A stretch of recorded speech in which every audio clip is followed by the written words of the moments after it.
And moving along to news. Mitch McConnell steps down as the Senate Majority Turtle, and in his farewell speech, he rambled reminiscence about how, when he started, not even Ronald Reagan remembered his name. Don't forget to insert Alzheimer's joke here. How times have changed, though. Now Mitch can't remember his own name.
Thank you, Nick.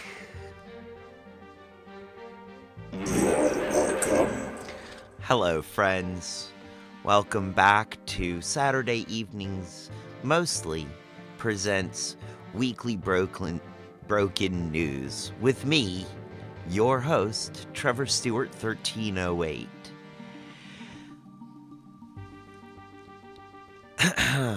And this is pre-recorded in front of a live Twitch home audience, or live if you're watching on Twitch. Let me begin by saying that this is not a news show, and this is not a news show. I am not a journalist, and all the views expressed herein are 100% correct and verifiable as opinions.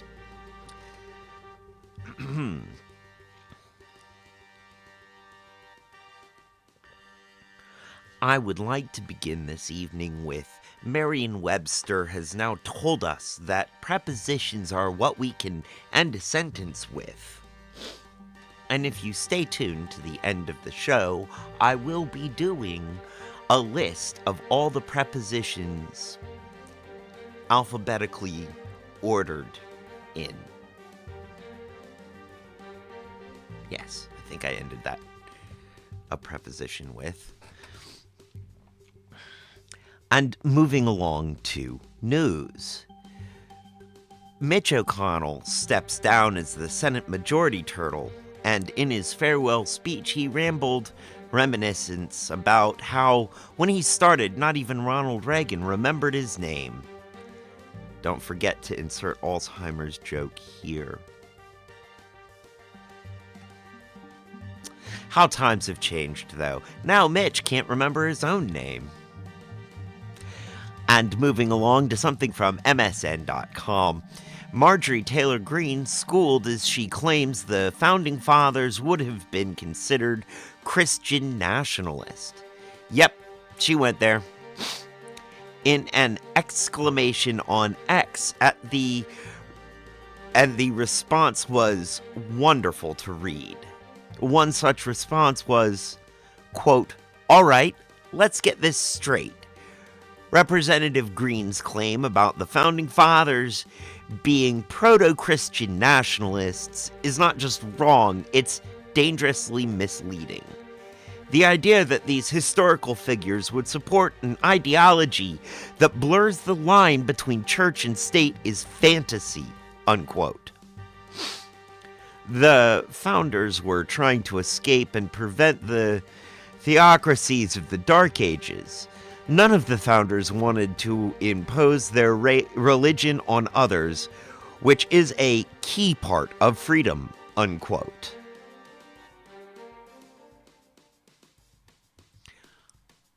MTG steps in it again. But we do have some sports ball updates here. The NCAA is barred from enforcing NIL rules, restrictions likely to violate antitrust law, judge says.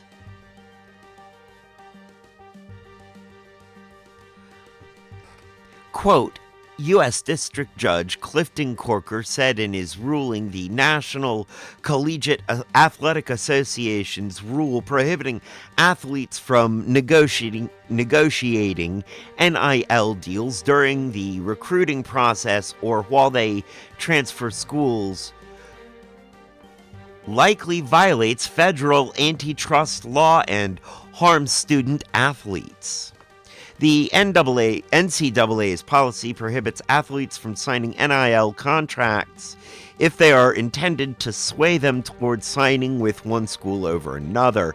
The NCAA's argument that potential NIL deals eviscerate the difference between college athletics and professional sports is invalid, Corker wrote, because the organization fails to show how the timing of when a student athlete enters such an agreement would destroy the goal of preserving amateurism. End quote.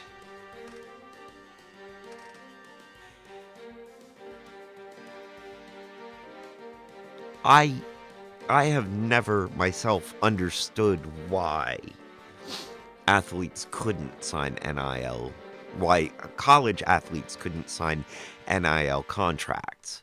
It's not like the schools stop other people from having a job while they are in school. In fact, it's not like the schools have other students not working for them to pay off their education. How is an athlete different from a mathlete? No punchline. Moving on to something from the AP News. Journalist Catherine Herridge held in civil contempt for the rough start. Something from the AP News. Journalist Catherine Herridge held in civil contempt for refusing to divulge source. Now, granted, the journalist works for the Bear and Falanced Fox News. This is still a move that potentially harms all news sources, including this one, even though we're not a news source. Print, audio, and internet alike. Quote, the case has been being closely watched by media advocates who say forcing journalists to betray a promise of confidentiality could make sources think twice before providing information to reporters that could expose government wrongdoing or corporate wrongdoing. End quote. Or corporate wrongdoing or social wrongdoing. This will be something that we watch for further developments. I am tripping over my tongue today. Let's see how I handle the tongue twister. Stay tuned for that. And now back to an old favorite here. Escaped animals or Ark on the Lam. And firstly, we would like to take a moment of silence for Flacco the owl that escaped Central Park Zoo and had been living in the city for some time. He passed away recently, apparently trying to attack that owl over there that turned out to be his own reflection.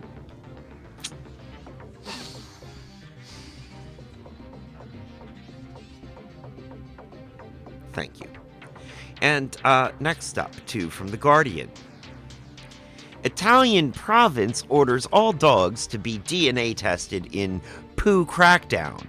And need to track down a poo predator? There's a DNA test for that. I feel like their reporting has gone to the dogs. Associate producers note that not only has it gone to the dogs, it has been a while. That second story was from January of 2019.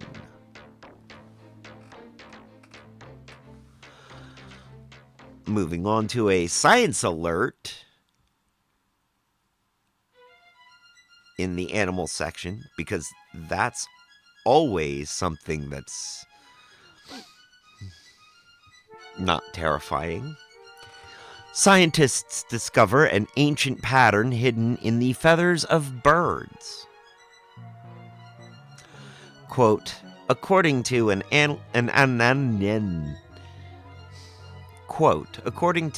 analysis of hundreds of preserved bird specimens from museum collections around the globe, there's a specific set of feather rules behind the power of flight.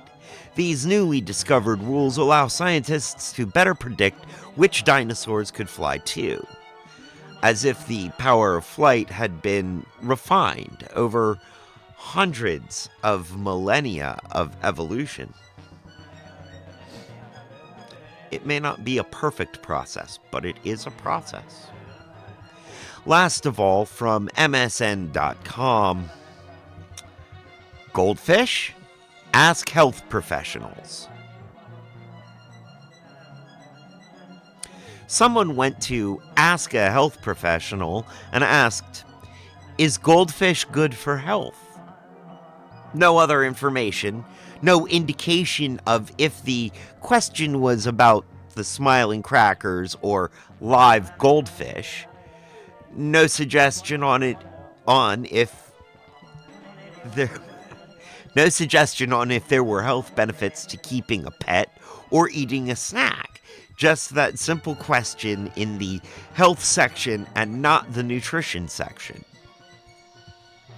3 separate nutritionists all chose to answer the question from the point of view of eating goldfish of the swimming variety. For those asking, the general consensus was that you could eat a goldfish, but there are a lot of bones and they taste like what they eat and the water they live in. Fish poop soup. This brings to mind a trend that my mother told me about from when she was a teenager. And a couple of trends. One was telephone boothing. You know, there used to be these things called phone booths. There used to be these things called payphones.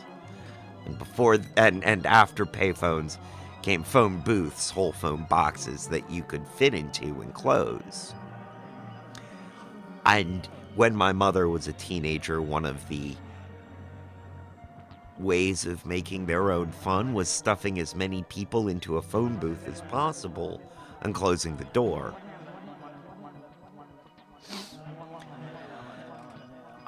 Another thing they used to do was swallow goldfish whole. They would take a goldfish out of a bowl, tip their head back, and drop it down their throat. And my mom told me that the key to doing this was to swallow as soon as it hit the back of your throat.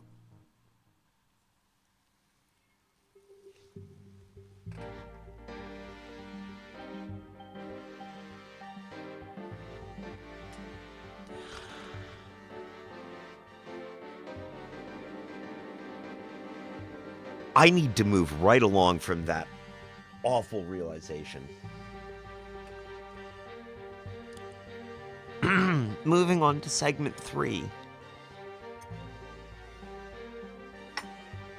Some more human news.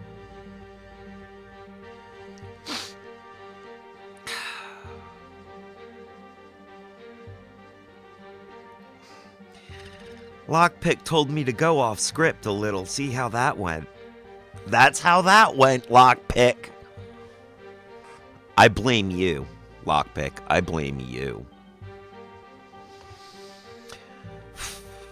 From MSN.com, Citibank won't reimburse scam victims who lost their savings due to bank's own security glitch. The state of New York is suing Citibank for what the Attorney General deems as illegal and deceptive acts and practices. Ooh. A lawsuit filed in the U.S. District Court for the Southern District of New York accuses Citibank of failing to reimburse scam victims, exposing them to financial ruin due to what is described as inadequate online security measures. Citibank's digital defenses, or lack thereof, have purposefully opened the floodgates for unauthorized account takeovers, leading to significant financial losses for its customers. End quote. Bank blindsided by bogus burglars, botches, barricades, and bulwarks bemoans the Bucks bringing back belongings and banknotes to busted beneficiaries. Bureaucrats believe blame batched befittingly.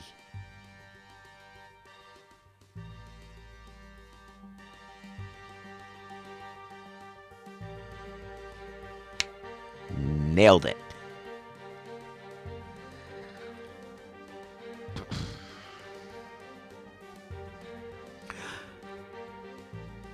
I didn't notice that on last night's read through. Did you add that like late last night? From ABC 12 News, why do we have right on red, and is it time to get rid of it?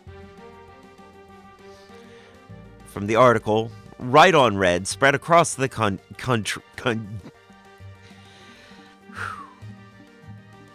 Kat says, yes, I did add that late last night. Well done, Kat. Well done.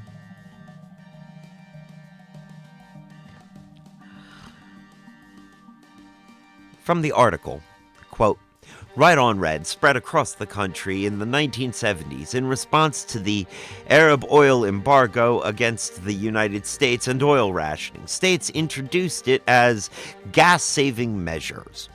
The theory was that it would reduce idling at red lights. Advocates, however, say that right on red bans are an important measure to a larger push to prioritize pedestrian safety over cars and make cities more walkable and bike-friendly. Lawmakers who have promoted reforms say that they are a step to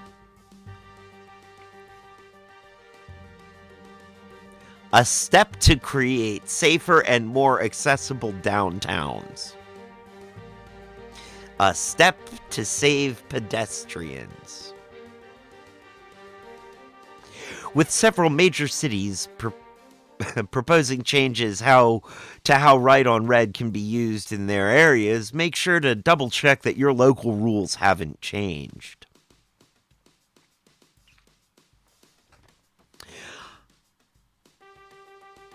I'm surprised that Charlottesville allows you to turn right at all.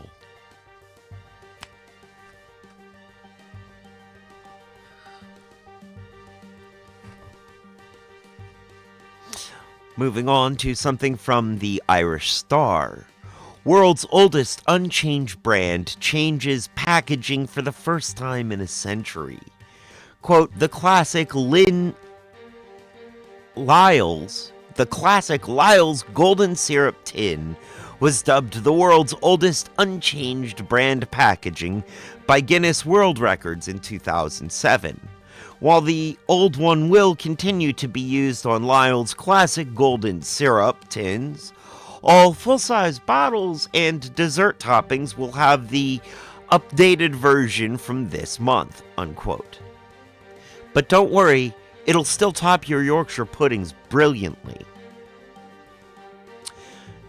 To go along with this historic change, we have another story from the Irish Star.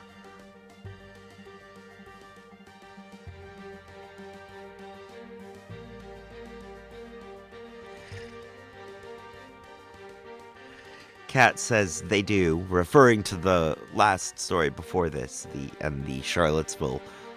Surprised Charlottesville allows anybody to turn right, ever. Kat says they do, but you have to come to a full stop first and make sure you actually want to go right after all. And then only with extreme social pressure.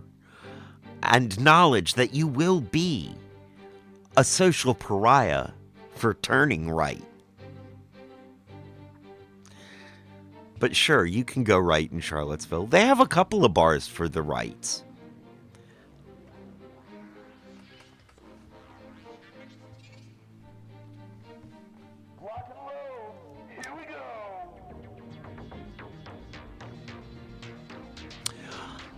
Another story from the Irish Star. Ireland's last remaining payphone boxes removed almost 100 years after they first appeared. No more phone boothing, in Ireland at least. Quote, over 100 are still in use around the country, but they will stop operating by the end of the year, marking the end of an era. At their peak, over 3,000 phone boxes were located around the country. Double quote, while we close this chapter in Ireland's telecommunication history, we open another, focusing on innovative solutions that align with the needs of our communities and the environment, double end quote. While the phone boxes are being phased out, they will not go away completely. Several are being refurbished and repurposed as digital kiosks, housing for defibrillators, AEDs, and other community and educational uses. As far as we know, none are bigger on the inside. But that does mean that there are still a few locations for telephone boothing. Oh, and here's another late entry from me. Wait, don't tell me on NPR. Researchers have successfully grown human testicles on a mouse.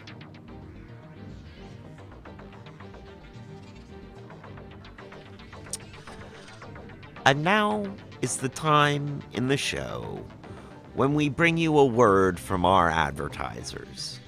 And this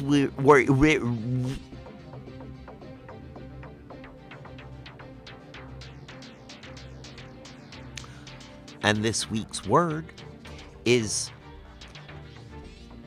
smaragdine, colored like an emerald. And to use it in a sentence, it's never a good idea to tell someone their eyes are smaragdine in this light.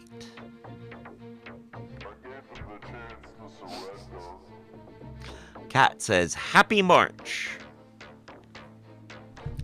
Yes, happy March to everybody today. And we would actually like to thank our ASOC prod, Kat, and the writer of this week's script, and many scripts, actually. She has taken it upon herself to compose well over 50%, closer to 75 or 80% of the scripts. And that has taken a huge weight off of my shoulders. So thank you very much, Kat.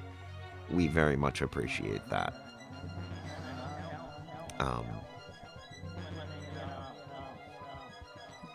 We'd also like to thank our correspondents, our UK correspondent, who's that girl, it's Jess, over here on Twitch, and our Canadian correspondent from Canada, Robbie Nova, also here on Twitch, both of them streamers, or over there on Twitch if you're watching the replay on YouTube. We would also like to thank our Discord manager, Marina Ion at Human Tech Art, who we are delighted to be working with. We will be putting up a few. Oh, that's cool. We will be putting up some decoration on our Twitch channel soon. She has done a banner and some panels for us, and so we'll be putting those in very soon. I'm very pleased with the work she's done. It's been amazing. Whenever she brings something to me, the first draft is always almost perfect. Almost. And there's always like one or two, well, there's sometimes one little thing that could change. And when I ask her to do that, she is more than happy to, and is very good about it, and does it. She is very professional. She's very talented, and very skilled, and we are delighted to be using her artwork to decorate our channel.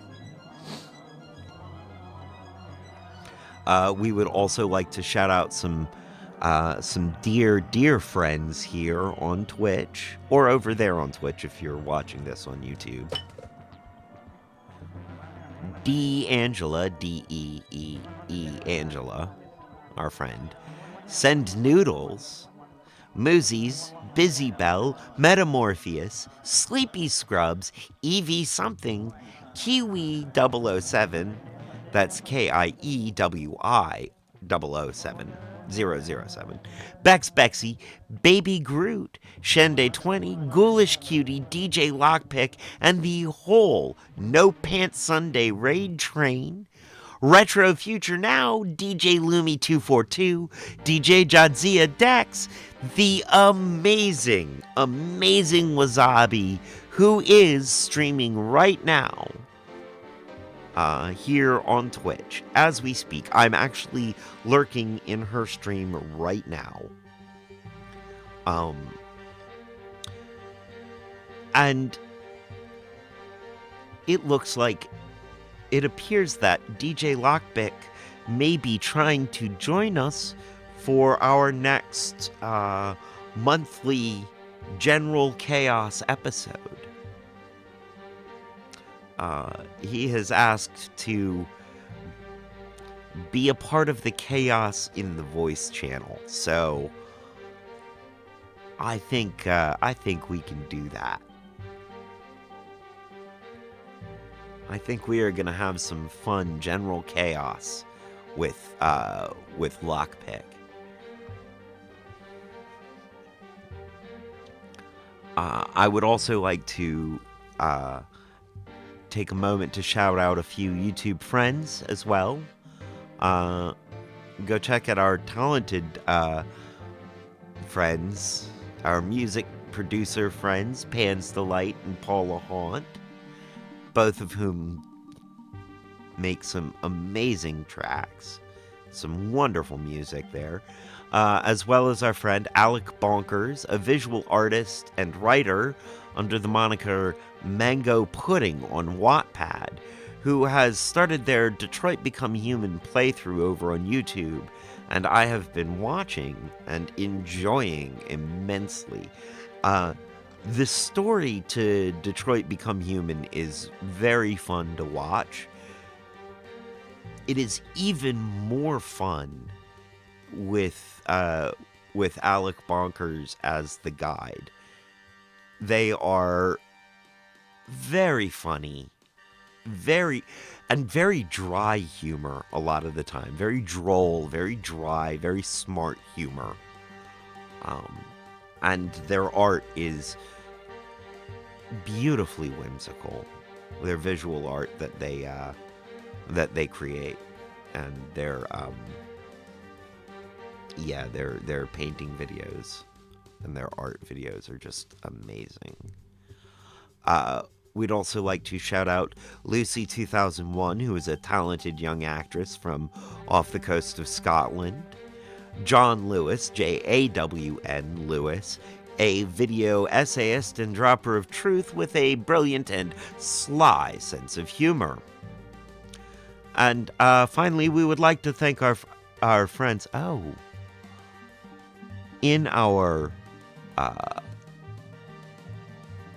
in our Twitch shout out, I forgot to shout out our friend Jeffy Millimeter.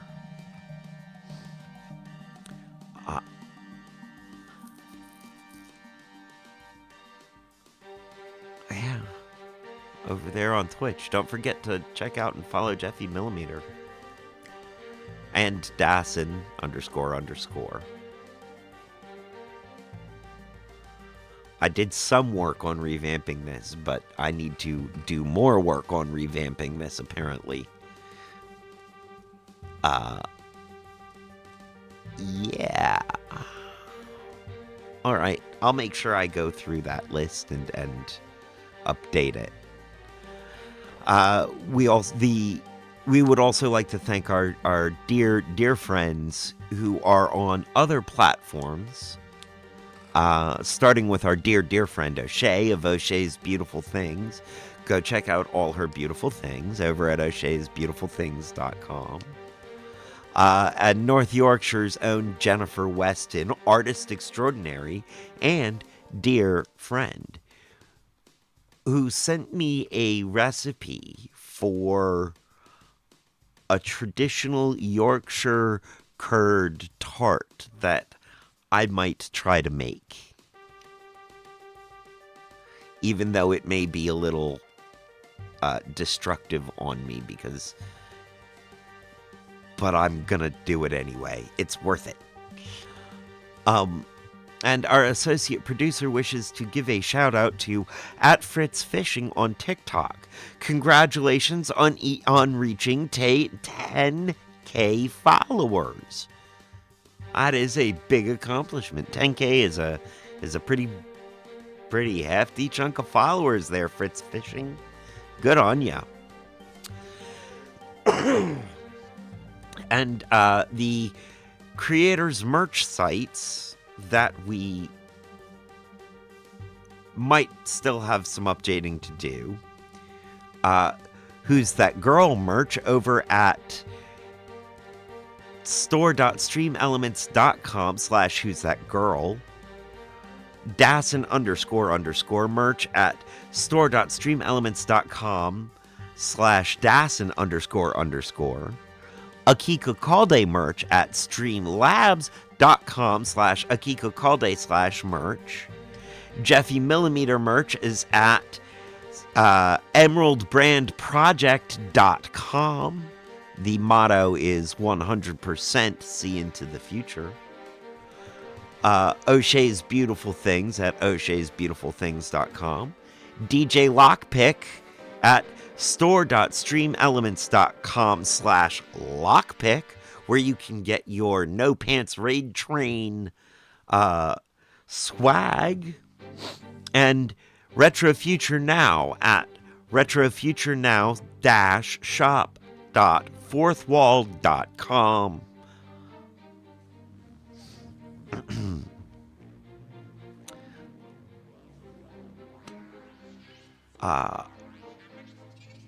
I think Retro Future Now also has a merch store that I can put up there at some point. Apparently, I did not fully revamp that section.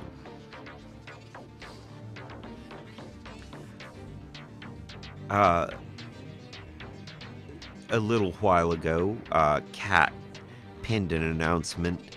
Links to all stories will be on the Discord after the show. Don't know when to go? Here's the link. Oh, don't know where to go? Here's the link. Don't know when to go. I don't know when to go. I've never met when to go.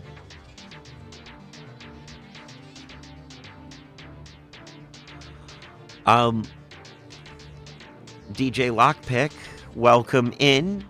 And Lockpick says, did I miss the party? No, Lockpick, you are the party.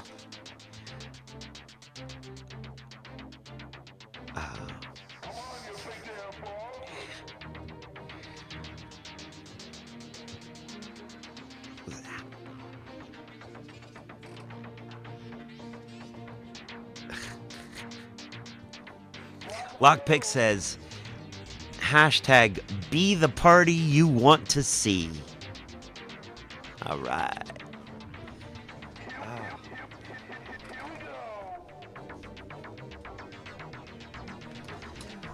Oh, I got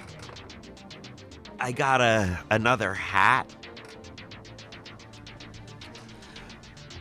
So we may have to come up with uh Mitch Iggins' cousin as a character. I got it at a Goodwill, so I don't want to put it on until I've washed it. So it's in the wash. But we may have to we may have to crowdsource the Mitch Iggins' cousin's name.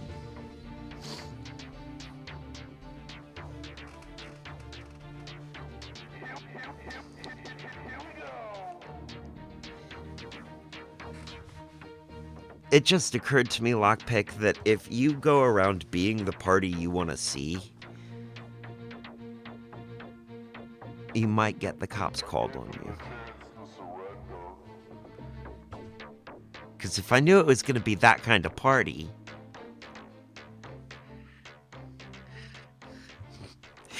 Lockpick goes, might? Well, I don't know. It depends on how fast you can keep the party moving from place to place.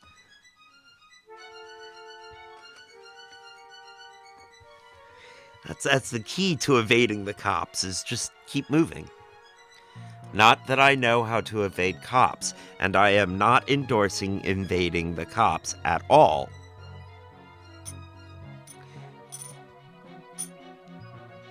At all.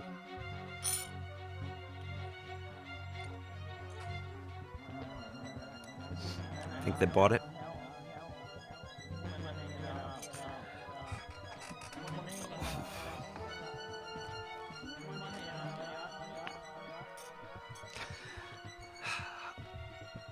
I'll tell you what, Lockpick, you know, you haven't... you haven't missed the terror turkey yet, so...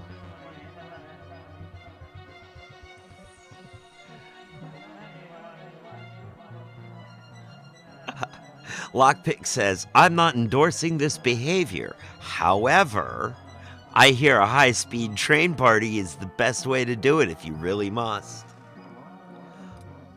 I mean, you can be going through several jurisdictions at a time. And, you know, well, then who's supposed to arrest you? Which jurisdiction's supposed to get you? Although, if you really want that kind of party, I hear international waters is where it's at.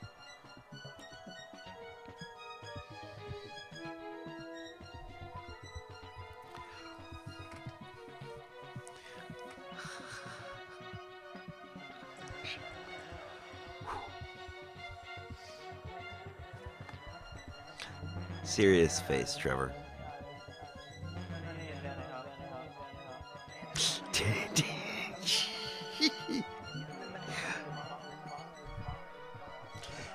Didn't work out too well for Epstein. Yet, see, the mistake he made is he landed. He came back. Whole international waters did not bode well for him. I'm not saying you can't be prosecuted for what you did in international waters. I'm just saying, like, it's a lot harder to arrest you when you're in international waters. He should have stayed there. He'd still be alive if he'd have stayed in international waters.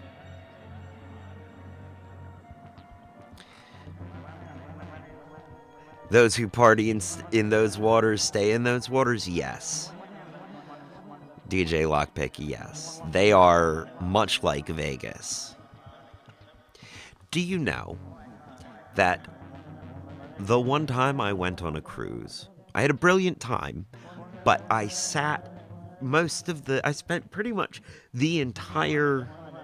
most of the cruise sitting in the casino, because it was the only place you could smoke cigarettes inside, I was smoking cigarettes and vaping wax. I was, vaping THC and smoking cigarettes in the casino and drinking heavily for days. I think they were like 4 or 5 days on the water.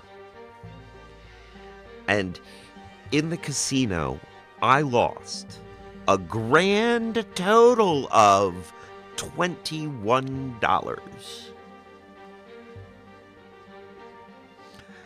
I feel like I am not Vegas's target audience.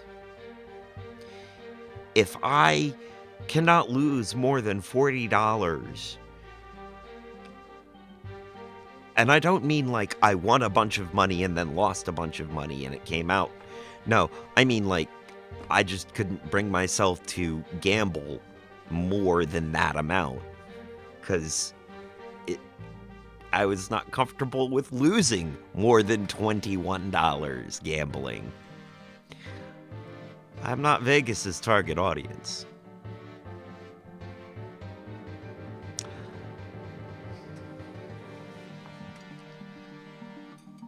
And now, moving along from that deep lore story, from the Midwest to our great northern neighbor to the North Canada, I'm Michigan, and this is What's Up North, eh? U.S. Express brings us this from their News of the Weird basket. Lead story, unconventional weaponry. The article says, the Laconia, New Hampshire Daily Sun reported on January 5th that police were called to the Market Basket supermarket in Tilton the day before,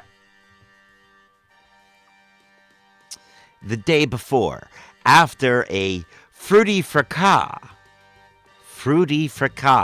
broke out in the produce section. Social media posts indicated that a watermelon had been used in an assault, and Sergeant Andrew Salmon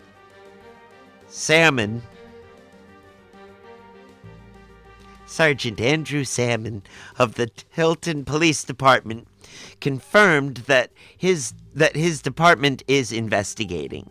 Salmon said one person... Why did his name have to be Salmon? For a food fight? Sergeant Salmon, policing the food fight. Was it supposed to be a gift to me? I feel like it.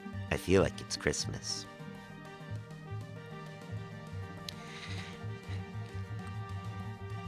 Salmon said one person went to the hospital with non-life-threatening injuries from being struck by a produce item. A worker who answered the phone at the market basket said, quote, "We have been instructed not to say anything." Laconia Daily Sun.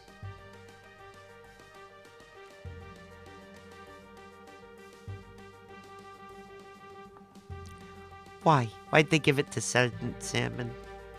Why? I missed that part when I read through yesterday. Next up from CTV News, UFOs. Canada's top science advisor releasing report in 2024. Quote, the Canadian government's top scientific officer says her office will release a public UFO report by early fall. Speaking to lawmakers in Ottawa this week, Mona Nemer also said that more can be done to make UFO information available to Canadians. Quote, I think that there is room for improvement in terms of the gathering, reporting on the information, and also making it available to researchers, to the public. End quote. Nemer told Parliament's Science and Research Committee Tuesday. Now, according to our friend DJ Lockpick, it's probably just another bird. It's just a bird It had a neck, it had a head, it had wings, it had a tail. It's just an effing bird. If you know how to read those heads-up displays, you know it's just an effing bird.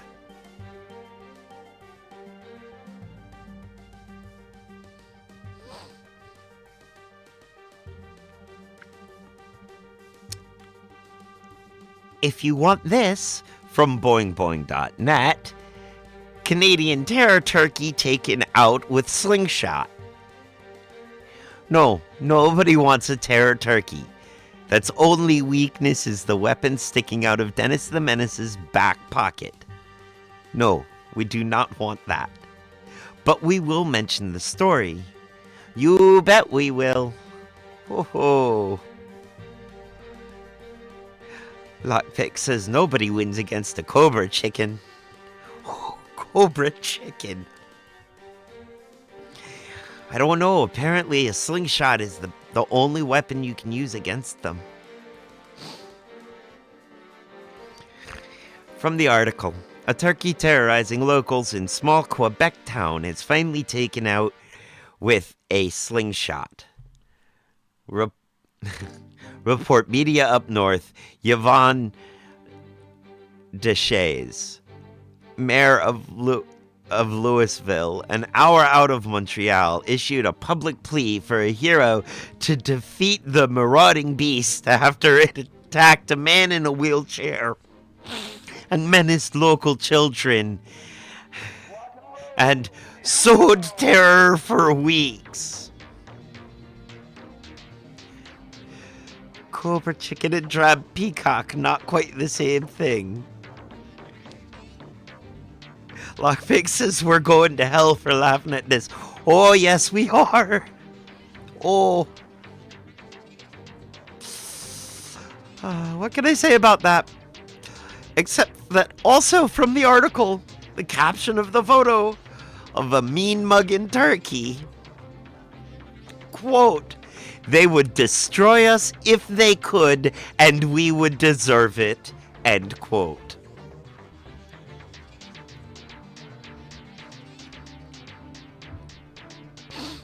And I have nothing to add to that. And Kat says, true, in reference to Lockpick, that we will be going to hell for this. But the trip will be fun.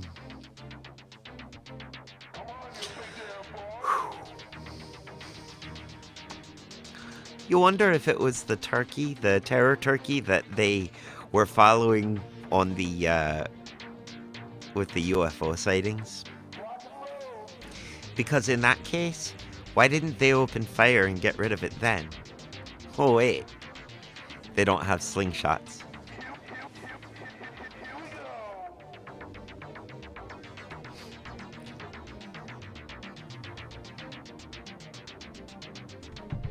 I had a hard time making it through that last segment.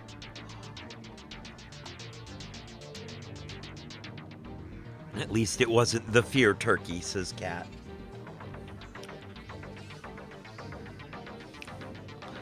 I fear all turkeys.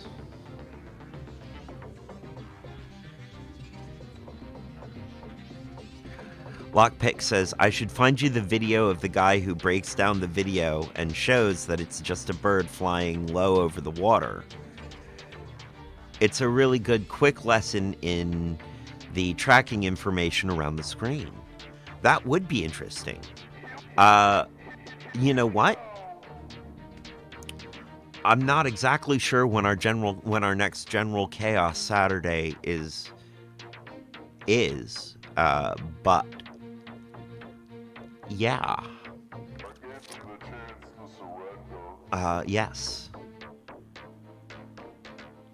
We will cover that on our next General Chaos Saturday.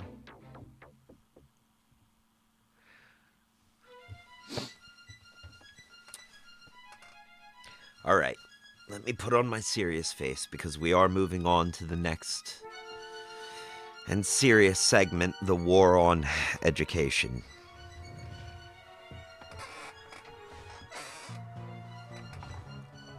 pick up my pen where I dropped it earlier.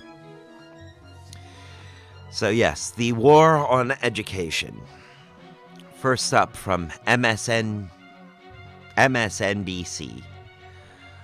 With his 2024 effort over, DeSantis rethinks Florida's book ban.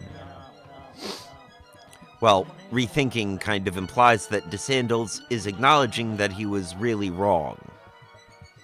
Really, really wrong. Quote, as it turns out, the Florida Republican isn't prepared to admit he was wrong. He also isn't willing to say that his policy created adverse consequences, but DeSantis is apparently willing to reconsider the details of the whole book ban thing. End quote. And by reconsider, we mean maybe, perhaps, try to fix one of the more gaping loopholes in submitting objections to books, aside from the extremely obvious one of doing so in the first place. What the defeated DeSantis is thinking of changing is...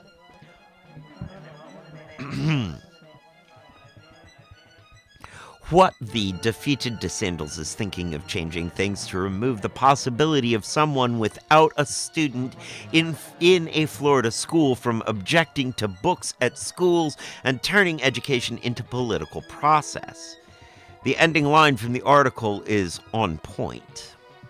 Quote, of course, given the Republicans' role in politicizing the process itself, the rhetoric seems rather hypocritical, even if it was a step in the right direction. End quote. And I do feel like that could describe most of the Republican platform as being.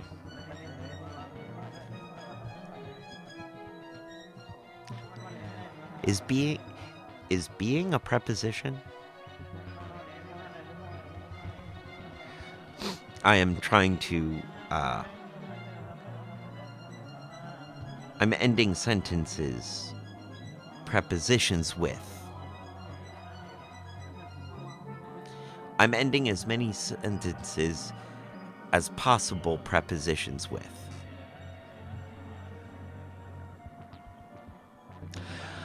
Next up, from 70million.org, Virginia probe finds systemic privacy violations under Fairfax data release.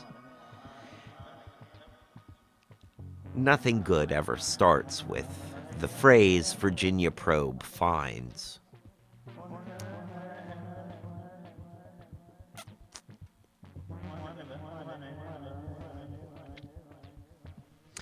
We have another story involving student data from Fairfax County Public Schools, although this involves the sharing of that data and not the accidental deletion of the data.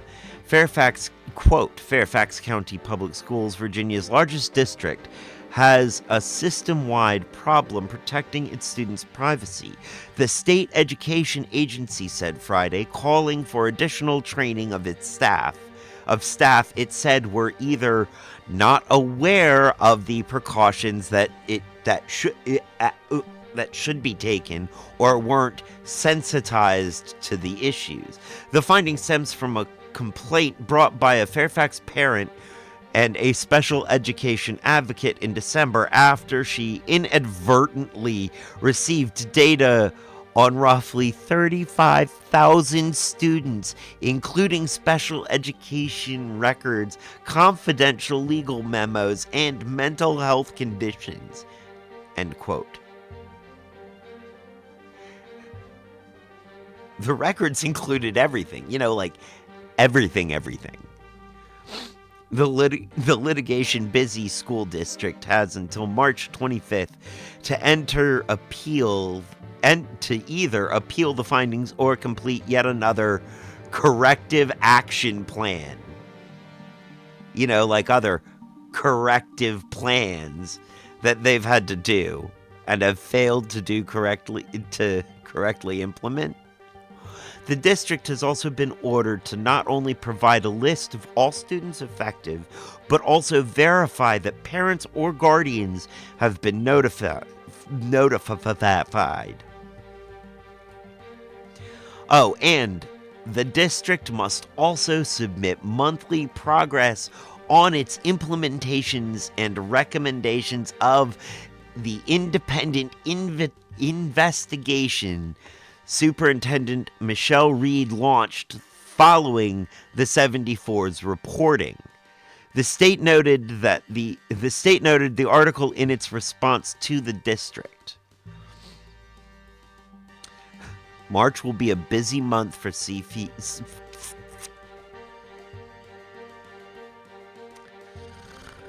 March will be a busy month for FCPS between this appeal deadline and the last one civil rights case regarding student disabilities and the start of the trial we discussed back in January.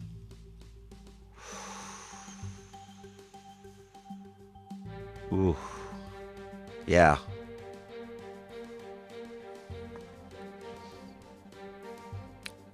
Glad my kid isn't going to be going there. And moving along to Why Florida Why, the segment each show that makes us ask the question, why Florida? Why? And quite often, the answer to that question is because you're Florida.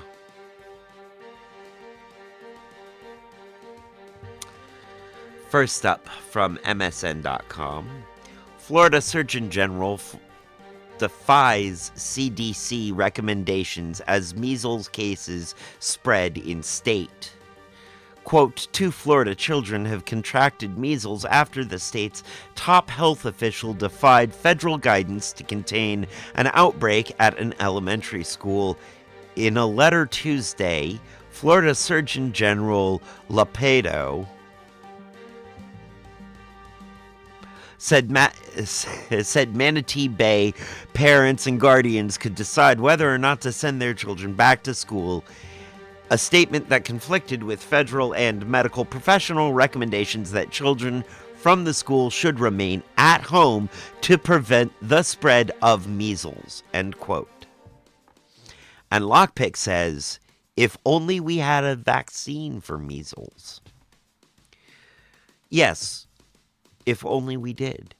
But if we did, that would guarantee half of the continent wouldn't take it because they don't trust any vaccines that we have.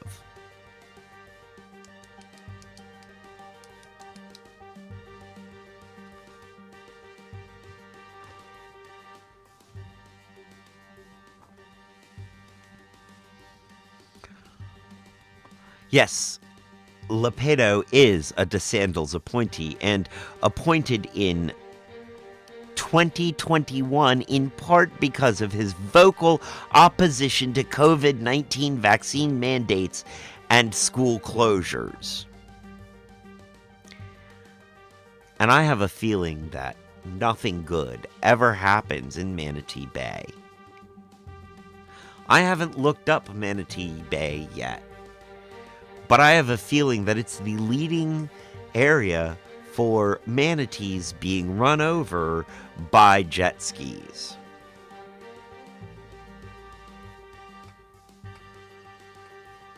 Like I said, probably nothing good happens in Manatee Bay. Next up from Newsweek, Florida scrambles to get retired teachers to return to combat shortage.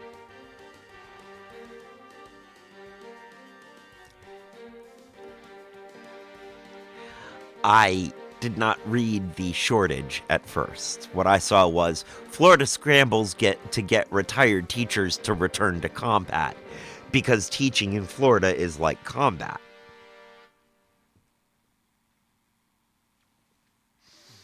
After treating teachers so rudely that they are facing a severe teaching shortage, Florida is now trying to convince retired teachers to come back in what is stated as something they can apply short term basically to get in while people try to figure out a longer strategy. End quote. Kat says she read the headline the same way. And she is in education, so she knows. Explains why she has that 1,000-yard stare sometimes. We'll be out playing pool on Sunday nights, and she'll just stare into the middle distance. And you have a moment where you think, those eyes have seen some stuff.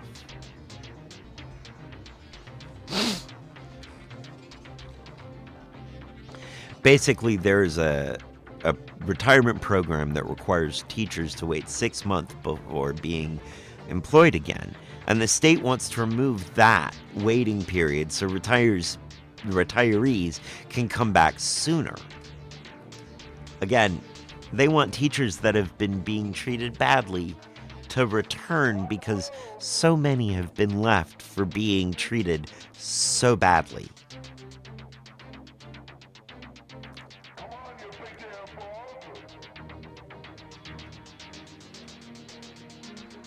You think the problem might be a bit bigger, Florida?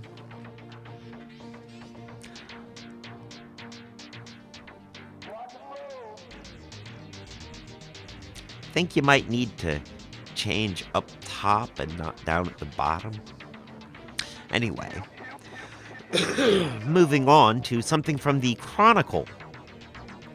Florida couple drove to Washington state to kidnap baby, prosecutors say. Let me read that headline one more time.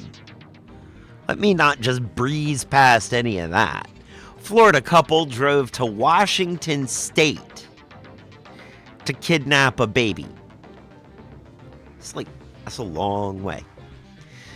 First off, the 7-month-old was located healthy and unharmed and returned to her parents within a few hours of being abducted. With that out of the way, the couple, one of whom is a cousin to the child's mother, live in Florida. And the family that they traveled across the country to harm are in Washington state. Long way. They told the mother that they had purchased a bed frame for the 2-year-old and notified the mother that it would be delivered February 20th to the new residence the family had moved into just over a week earlier, end quote. When there was a knock on the door that day, instead of the promised bed frame for the older child, the mother was instead attacked and her infant kidnapped. Quote, no clear motive is referenced in the charging papers, which say it appeared Adriela Orrego and Lai targeted the family, end quote.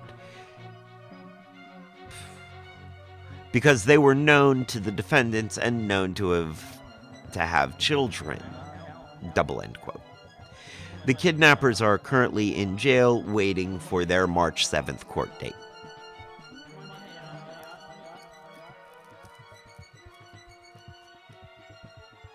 I feel like this was like the plot of an early oh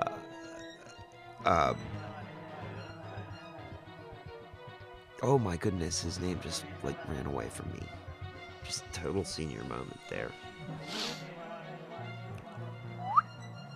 That's me drawing a blank.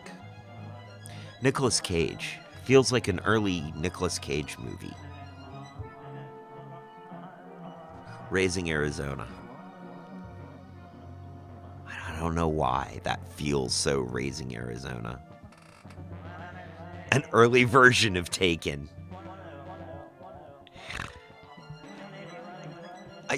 I feel like, it might have gone through a few rewrites there. So, tongue twister submitted by associate producer Peanut Gallery, aka peanut gallery. It just occurred to me that he may not want to be referred to on stream. Here we go. How many lows could a Rob Lowe Damn it. How many lows could a Rob Lowe rob if a Rob Lowe robbed lows? A Rob Lowe would rob as many lows as a Rob Lowe could rob if a Rob Lowe could rob lows. Second try. Second try. It's that... How many lows could a Rob Lowe rob? See, because I want to say how many lows could a Rob Lowe if a low Rob could rob lows.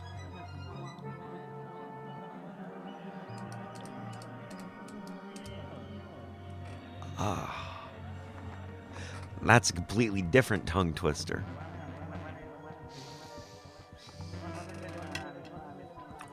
Well, friends, thank you for joining us. This has been another episode of Saturday Evenings Posted Mostly Presents Weekly Broken News with me, your host, Trevor Stewart 1308.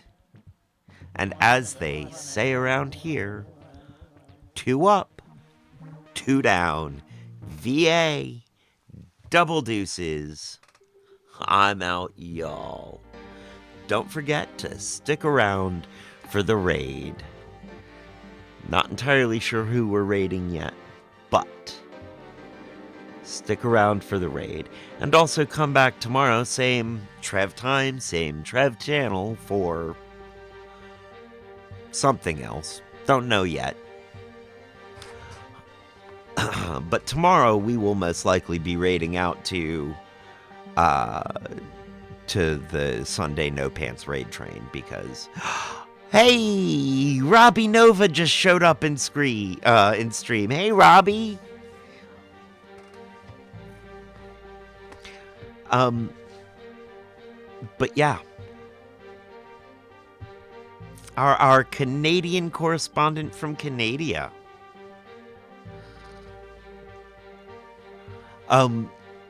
Yes, tomorrow we will probably be raiding into the Sunday No Pants raid train just because Sunday music, no pants, my kind of party. How are you? I am fine, thank you. Thank you, Robbie Nova. How are you doing today, Robbie?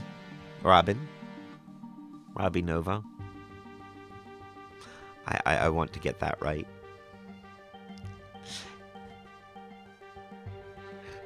Robbie Nova says, sounds like my kind of party too.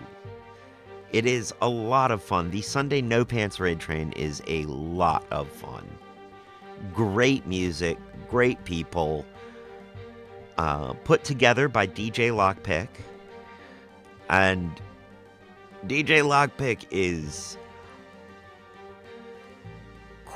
quite a person. A lot of fun.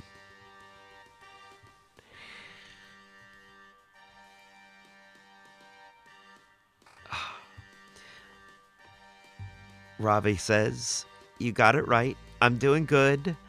I'm sad I popped in right when you're raiding out. Well, that's okay. Lockpick says, that's the most polite way I've ever been called a nut job. I like it. Yeah, I was searching for the right words there to both be honest and not be too honest. Yes, much fun. But yes, well, all right. Bye for now, friends. Come back and join us tomorrow when gosh only knows what's gonna happen.